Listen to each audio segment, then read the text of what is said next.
Hi, folks. Welcome to week 6. I can't believe that this is our last week together. It's gone by so fast. Um, I can't tell you just like how impressed I am with all of the work that you've done and all of the zines that you've been creating and the discussions that you've been having. I'm just really excited to see what your final projects are. And yeah, and to know that you're gonna like go out in the world and happy zining in whatever way that works out. So this week we're going to talk about ethics, consideration, and challenges. Um, yeah, because we have to think about um, what that means when we bring sort of these non-traditional alternative sources into library spaces. So this is the last time you'll hear me do my land acknowledgement. I acknowledge the original inhabitants and unceded traditional village sites of the land my home is occupying and built upon, the Namkeg tribe of the Massachusetts Pawtucket Nation. I take this opportunity to thank the original caretakers of this land, past, present, and future. So I think I mentioned this in the previous video, but there are a group of us, zine librarians, that have come together. There's like a group, like this group of misfits, the Zine Librarians group. And one of the documents that have come out of that sort of meeting of the minds is the Zine Librarians Code of Ethics. So if you click on this, it'll take you to it, but you also have access to it in this week's readings. And really, what the code of ethics is about is making sure that when we acquire zines, when we make zines accessible, especially if we are adding zines to the collection that were written maybe, in the 90s or the early 2000s, that we really want to think about consent.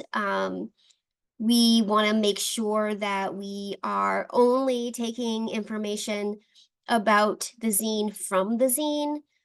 This is really important considering that a lot of folks write under pseudonyms um, and sometimes anonymously. So, for example, um, even if I knew my bestie, wrote that particular zine and I wanted to add it into the collection just because I know she wrote it, I can't say that she wrote it unless she says so in the zine.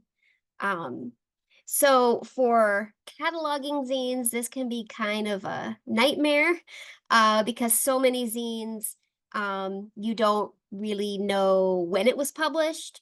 You can infer a date based on, maybe things that they talk about in their zine.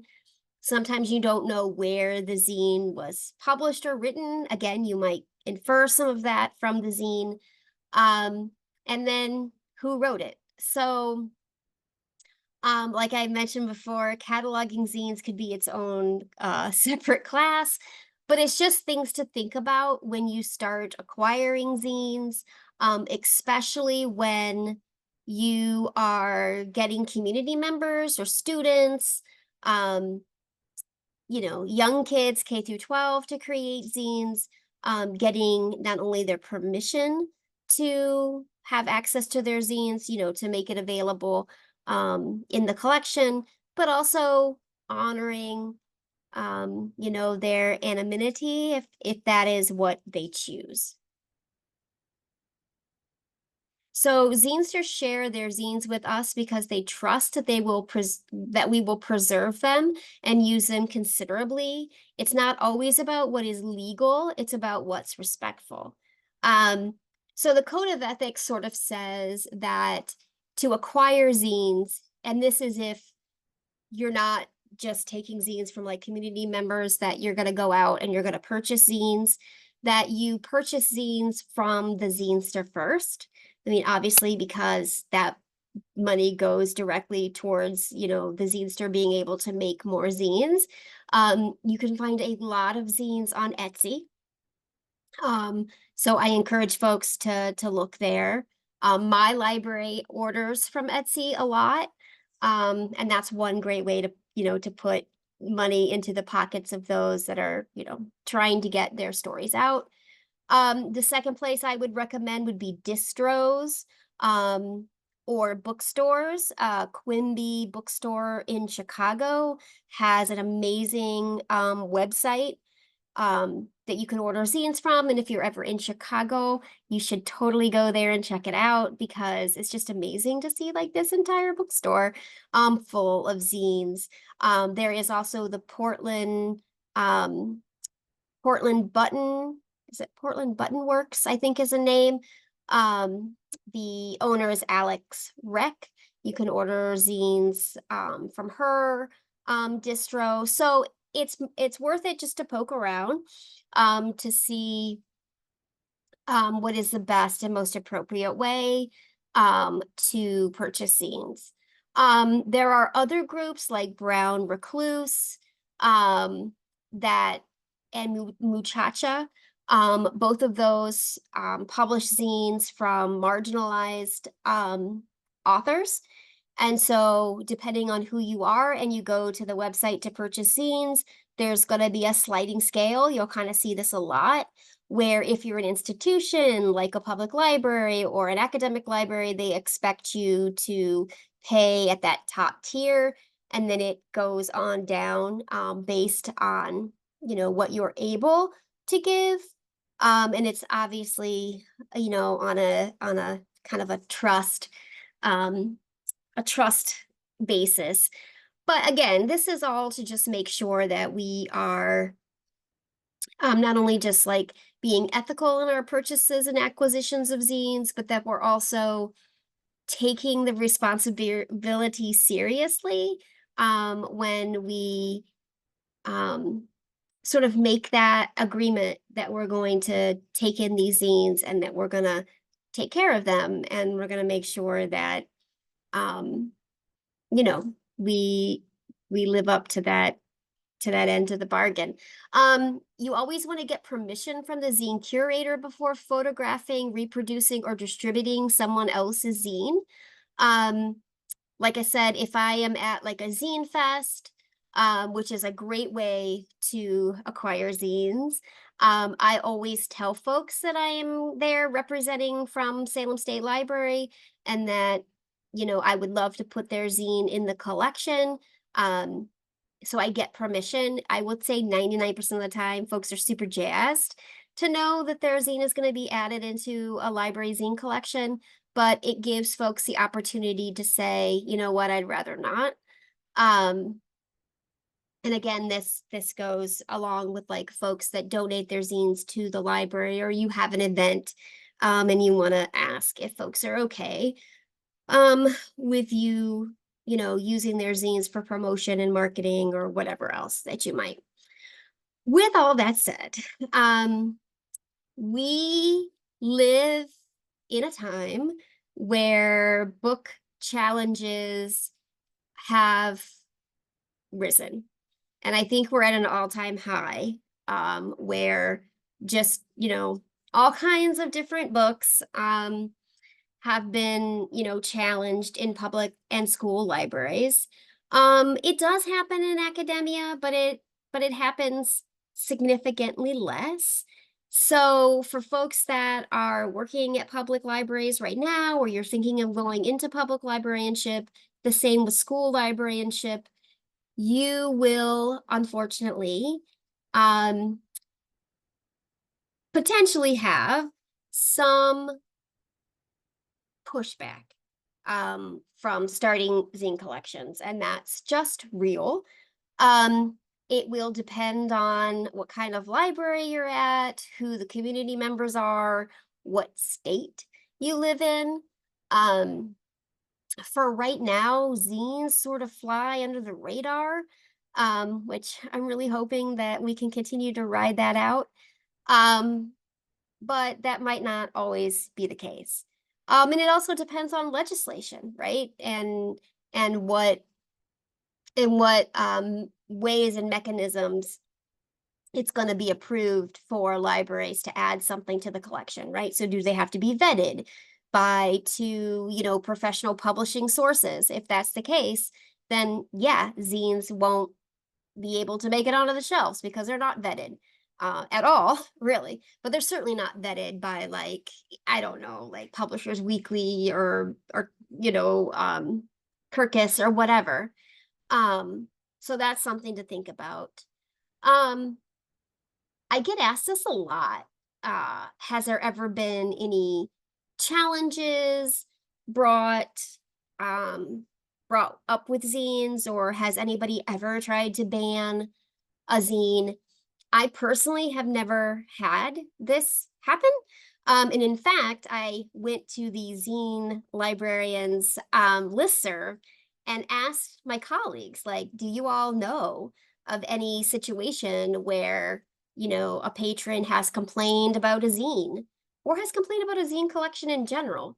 And no one could think of a situation that it at least hasn't been anything in like the collective mind, or anything that has like reached like news outlets or what have you.